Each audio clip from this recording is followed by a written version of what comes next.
नमस्ते दोस्तों, स्वागत है आपका आपके अपने YouTube चैनल ट्रेंडिंग स्टॉक्स में।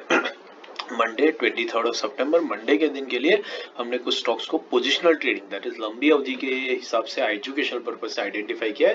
तो चलिए वीडियो शुरू करते हैं, एक एक करके इन सारे स्टॉक्स को डिस्कस करते हैं। जो लोग हमारे साथ कई महीनों से जुड़े हुए हैं, कई हफ्तों से जुड़े हुए हैं, वो जानते हैं कि हम पोजिशनल इंट्राडे स्विंग के स्टॉक सिलेक्शन का एक ही लॉजिक और एक ही स्ट्रेटेजी अपनाते हैं, जिसको हम डेली बेसिस पे यूज करते हैं और तीन तीन स्टॉक्स हर एक कैटेगरी के अंदर में ढूंढ के निकाल के ट्रेड करते हैं। तो अगर आप हमारे साथ जुड़े हुए हैं तो अभी आपको खुद से ही स्टॉक सिलेक्शन करना धीरे धीरे आ जाना चाहिए। तो इस वीकेंड में फायदा उठाइए, टाइम जो अवेलेबल है आपको स्टॉक्स को आइडेंटिफाई किया अपने हिसाब से और कमेंट बॉक्स में उन स्टॉक्स के नाम मेंशन कीजिए और हम उसको देख करके आपको रिवर्ट करेंगे कि आपका एनालिसिस, आपका जो सिलेक्शन है वो प्रॉपर डायरेक्शन में चल रहा है कि नहीं चल रहा है, ताकि आपकी जर्नी जो है लर्निंग की, सेल्फ लर्निंग की खुद से डेवलप हो। तो आप कमेंट करते रहिए और हम उसके ऊपर रिप्लाई करते रहेंगे और आपको कंफर्म भी करते रहेंगे। चलिए वीडियो शुरू करते हैं। पहला स्टॉक जो हमने सिलेक्ट किया है वो है नाइका। नाइका एक रिसेंटली लिस्टेड स्टॉक है, कुछ महीनों पहले लिस्ट हुआ है और ये स्टॉक को मैंने वीकली टाइम फ्रेम पर रखा और आपको दिख रहा है यहाँ पर कि एक ब्यूटीफुल राउंडिंग बॉटम का पैटर्न बन रहा है।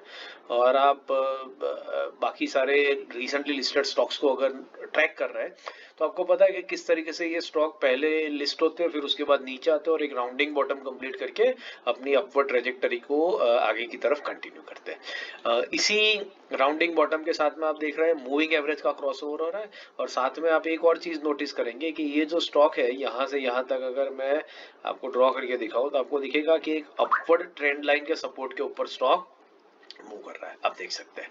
ठीक है, तो ये सारी चीजें बेसिकली ये इंडिकेट कर रहा है। और वॉल्यूम्स पर भी नजर डालिए, जैसे जैसे स्टॉक ऊपर जाता है वॉल्यूम्स में देखिए किस तरीके से अबव एवरेज वॉल्यूम्स आ जाते हैं।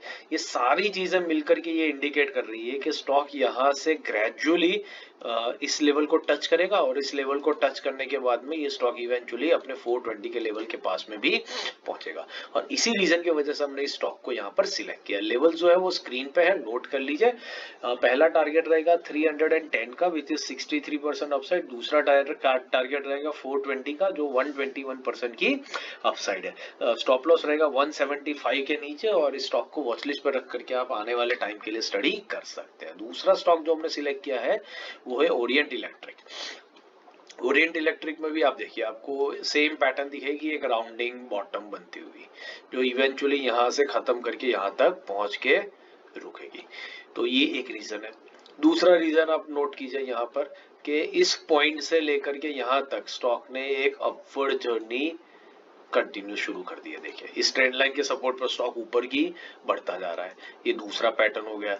तीसरा आप वॉल्यूम से नजर डालिए, जैसे जैसे ये स्टॉक यहाँ से ऊपर जा रहा है, ग्रीन कैंडल बना रहा है, आप देखिए वॉल्यूम्स किस तरीके से पिकअप कर रहे हैं। और जब ये रेड कैंडल बना रहा है 50 वीक एक्सपोनेंशियल मूविंग एवरेज के पास में आ रहा है, तब देखिए वॉल्यूम्स कितने डिप हो गए। फिलहाल ये स्टॉक का मूविंग एवरेज का क्रॉसओवर भी हो चुका है और ये अपने 50 week moving exponential moving average पे सपोर्ट लेकर के एक बढ़िया रिजेक्शन भी दिखा चुका है। ये सारी चीजें इंडिकेट कर रही है कि ये स्टॉक यहाँ से ऊपर जाने को रेडी हो रहा है और इसी रीजन से हमने इस स्टॉक को यहाँ पर सिलेक्ट किया। तो इसके जो लेवल्स है वो स्क्रीन पे है, नोट कर लीजिए। 240 से 248 के बीच में बाइंग करने की कोशिश करेंगे। 400 का टारगेट रहेगा 67% की अपसाइड के साथ में और स्टॉप लॉस रहेगा हमारा 225 के नीचे। तीसरा और आखिरी स्टॉक जो हमने सिलेक्ट किया वो है पॉलीप्लेक्स कॉर्पोरेशन। पॉलीप्लेक्स कॉर्पोरेशन हमने क्यों सिलेक्ट किया देख लीजिए। अब ये स्टॉक भी आपको दिखा रहा है कि यहाँ से ये स्टॉक ने एक ऑल टाइम हाई लगाया और फिर यहाँ से अभी रिवर्सल स्टेज करने की कोशिश कर रहा है। इवेंचुअली ये रिवर्सल कुछ इसी तरीके से लगना चाहिए। दूसरी चीज आप देख सकते हैं कि यहाँ से एक अपवर्ड ट्रेंड लाइन के ऊपर स्टॉक ने मूव करना शुरू कर दिया, विच इज अनदर इंडिकेशन। तीसरा इंडिकेशन मूविंग एवरेज का क्रॉसओवर देखिए, यहाँ पर येलो लाइन ब्लैक लाइन के ऊपर आ रही है, 20 week exponential moving 50 week exponential moving average के ऊपर निकल रही है। और वॉल्यूम्स में नजर डालिए, जैसे जैसे बड़ी बड़ी ग्रीन एक्सपेंशन कैंडल्स बन रही है, वॉल्यूम्स देखिए कितने बड़े, विच मीन्स कि ये स्टॉक हर तरीके से इंडिकेशन दे रहा है कि ये ऊपर जाने को रेडी बन रहा है। इसी रीजन से हमने इस स्टॉक को यहाँ पर सिलेक्ट किया। लेवल स्क्रीन पे है, नोट कर लीजिए। 1130 से लेकर के 1163 के बीच में बाइंग करेंगे। 2800 का टारगेट रहेगा जो यहाँ से ऑलमोस्ट 150% की अपसाइड दिखा रहा है, और स्टॉप लॉस रहेगा आपका 1080 के नीचे। तो बहुत ही कम रिस्क के साथ में बहुत बढ़िया रिवॉर्ड लेने का यहाँ पर एक स्टॉक में ट्रेंड बन रहा है, और इसी रीजन से हमने स्टॉक को सिलेक्ट किया। आशा करता हूँ ये एनालिसिस और स्टॉक सिलेक्शन का लॉजिक आपको समझ में आ रहा है। समझ में आ रहा है तो लाइक कीजिएगा और कमेंट कीजिए कि आप भी इस तरीके के स्टॉक्स को कैसे आइडेंटिफाई कर रहे हैं। जब तक आप खुद आइडेंटिफाई नहीं करेंगे आपको कभी भी स्टॉक मार्केट में कॉन्फिडेंस नहीं आएगा। तो ऐसे स्टॉक्स आइडेंटिफाई कीजिए, कमेंट बॉक्स में रखिए, हम उसको चेक करके वैलिडेट करेंगे ताकि आपको भी समझ में आए कि आप राइट ट्रैक पे आपकी जर्नी जा रही है, आप सीख रहे हैं कि नहीं सीख रहे, और उस तरीके से हम आपको वहां पर भी हेल्प करने की कोशिश करेंगे। बाकी इंट्राडे स्विंग पोजिशनल के daily weekly analysis stock selection के वीडियोस में यहाँ पिंग कर दूंगा, तो पूरे वीकेंड में इसका फायदा उठाइए, सीखते रहिए और पैसा कमाते रहिए। Thank you and have a great trading week ahead.